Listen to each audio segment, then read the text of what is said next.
Government naglabas ng plano para sa bagong Immigration and Asylum Bill sa King's Speech ngayong araw. Summary: may bagong batas na ipapanukala tungkol sa immigration at asylum kasama ang malalaking pagbabago sa asylum system at Article 8 human rights arguments. Sa King's Speech sa State Opening of Parliament, inanunsyo ng UK government ang planong magpakilala ng bagong Immigration and Asylum Bill. Ayon sa government, layunin nitong magkaroon ng immigration system na firm but fair, mahigpit pero patas, para maibalik ang control at public trust sa immigration system.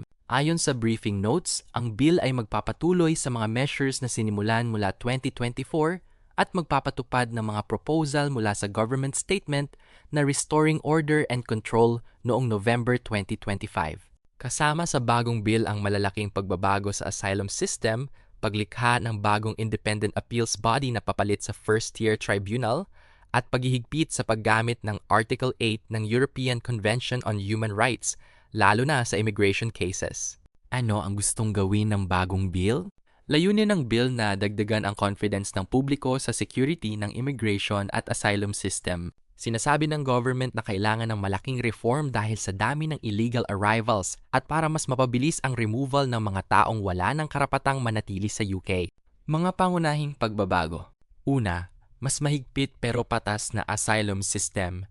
Magkakaroon ng bagong asylum model na nakabase sa contribution, integration, at respeto sa UK laws.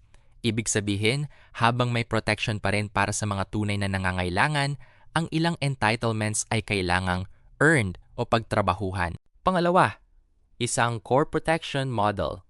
Papalitan ang iba't ibang klase ng protection ng isang simplified system. Layunin nito na mapabilis ang decision-making, mabawasan ang legal challenges, at mabawasan ang gastos. Pangatlo, protection may be revoked.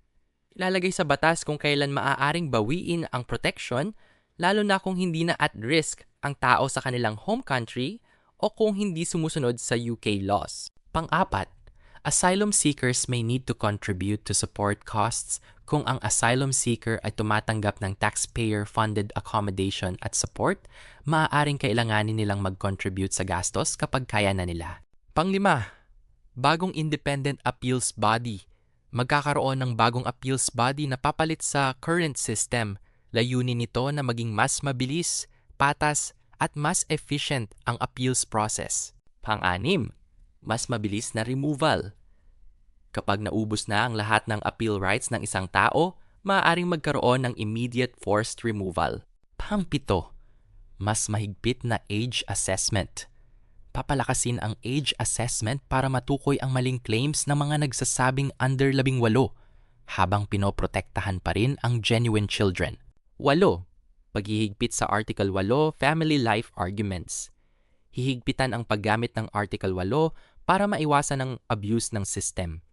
I-define din kung ano ang family life na maaaring limitahan sa core family unit tulad ng spouse, parents, at children.